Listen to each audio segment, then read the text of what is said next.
Poďte, prasiatka, poďte, poďte. Tak. Dobre, tlačí. A teraz je na prikazovanie. Ani s kamarátmi domov.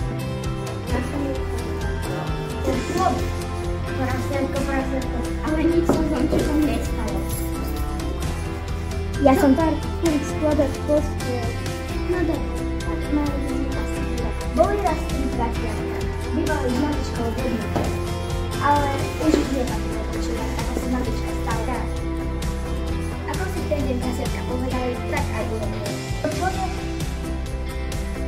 tak kúkal z celej sily, ale domček sa ani nenachal.